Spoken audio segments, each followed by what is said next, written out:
They said justice in the Old West meant guns and gold, but one woman's mercy ignited a secret that would cost lives. Hit subscribe and leave a like. This is one tale you won't forget. In the dusty border town of Red Mesa, 1883, the sun bleached every board and boot. A lone rider, Sheriff Amos Blake, kept vigil over a population growing restless under copper skies. Enter Clara Hayes, a widow in faded calico, carrying a bleeding outlaw on her back.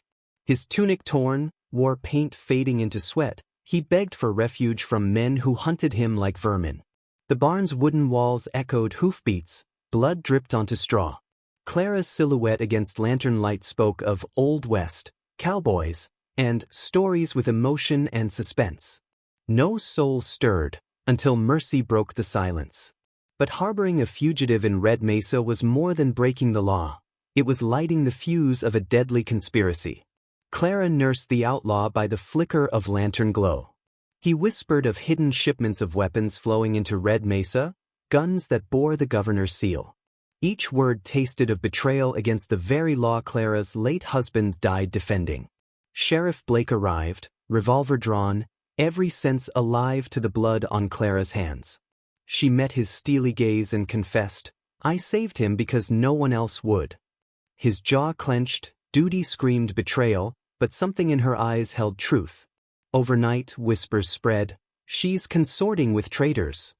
Traitors eyed her suspiciously, drifters closed their doors. Clara tucked a single bullet in her skirt, a reminder that mercy in the frontier carried its own dangers. But what Blake and Clara didn't know was that the conspiracy reached far beyond Red Mesa's borders. Deep in the outlaw's saddlebags, Clara found a stained ledger. It listed names of prominent townsfolk paying for arms, merchants, deputies, even the preacher. Each entry carried a price, justice for hire.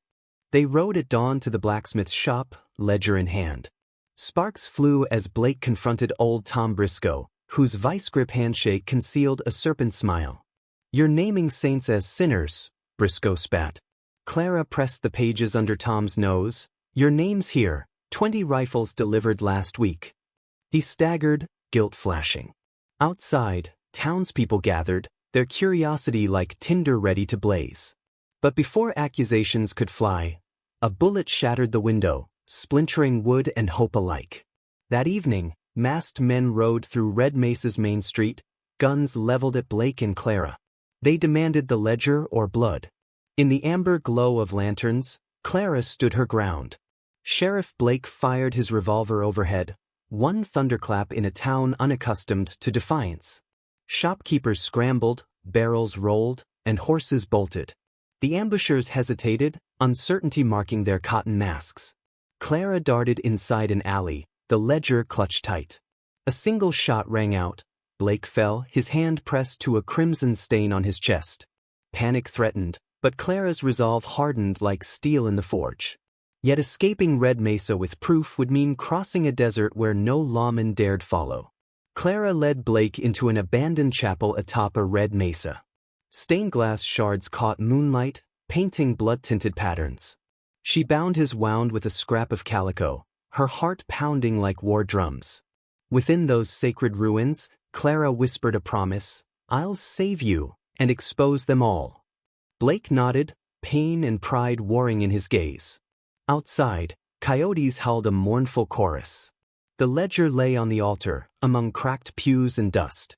Clara pressed a finger to her lips, every sound magnified under vaulted rafters. Mercy had brought her here, courage would carry her forward.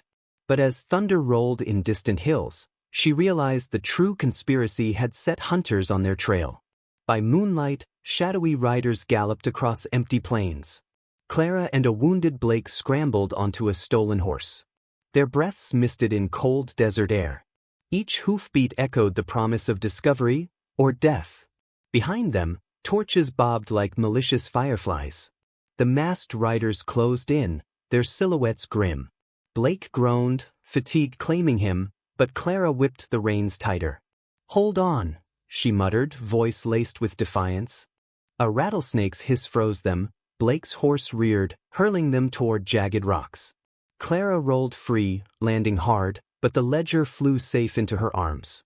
Blake tumbled too, his fate uncertain. Yet surrender was never an option. Revealing the truth meant chasing the horizon. Clara stumbled upon an outlaw camp hidden in canyon shadows. Their leader, Rafe Blackjack Morgan, was a legend to some, a devil to others. He eyed her ledger and Blake's blood with equal measure. "I owe the sheriff a favor," Clara declared. Rafe laughed, voice like gravel. He tossed her a canteen. "Then let's make this right, my way." Under moonlit adobe, they plotted, exposed the merchants at sunrise public meeting. Blake woke to Rafe's grin, rough hands mending him. Clara shared the plan. We stormed the town square, ledger in hand, truth in our voices. Rafe cracked his knuckles. Cowboys and outlaws side by side. Now that's a story. But dawn would bring more than light, it would bring reckoning. At high noon, Red Mesa's townsfolk gathered in the square. The preacher's voice droned a meaningless sermon as merchants counted coins. Clara stepped forward, ledger aloft like a gospel. "Behold the names of those who trade justice for profit," she shouted. Gasps rose. Blake limped beside her, revolver holstered but eyes burning. Rafe and his men cut off the merchants' horses, arms raised in silent challenge. The preacher dropped his Bible. Merchants sputtered. Deputies paled. Justice had a new stranger in town, and her voice swept away complacency like a desert gale. Yet as Clara spoke the final name, a sniper's rifle cracked from the rooftop. Chaos erupted. Their courage would be tested by gunfire and truth alike. Smoke curled from the preacher's fallen horse as hidden marksmen fired on Blake. Clara dove behind a wagon, ledger clutched against her chest. Shouts morphed into mayhem. Rafe's gang returned fire, forcing the deputies to duck behind barrels. Clara raced to Blake's side, tear-streaked but unbroken. She ripped his bandage for fear of another shot. "Stay with me," she hissed. Town guards divided. Some shielded merchants, others watched in horror. The preacher, ledger in hand, fled into the saloon, abandoning his flock and his false sermons. But even in betrayal's gunsmoke haze, Clara saw a flicker of hope, one honest deputy aiming at the true conspirators. Deputy Sarah Fields, legendary for her steady aim, seized the sniper's perch with Clara's help. One by one she disarmed the hidden marksman, her bullet fire punctuating betrayal with justice. Clara marched through the chaos, reading aloud the ledger names: Tom Briscoe, Reverend Mallory, Sheriff's own brother, Gideon Blake. Gasps and curses followed every reveal. Sheriff Gideon Blake, Amos's brother, stepped into the square, pistol drawn. He confronted Amos. "You'd shame your own blood?" Amos squared his shoulders. "Blood can't buy justice." As silence fell, the true power of mercy and truth stood revealed, and every conspirator's fate hung on one final showdown. The conspirators drew their six-shooters in a circle around Clara and Amos. Heat shimmered over dusty ground. Amos raised his badge and voice in unison. "By the law of Red Mesa, you're under arrest." Guns cracked.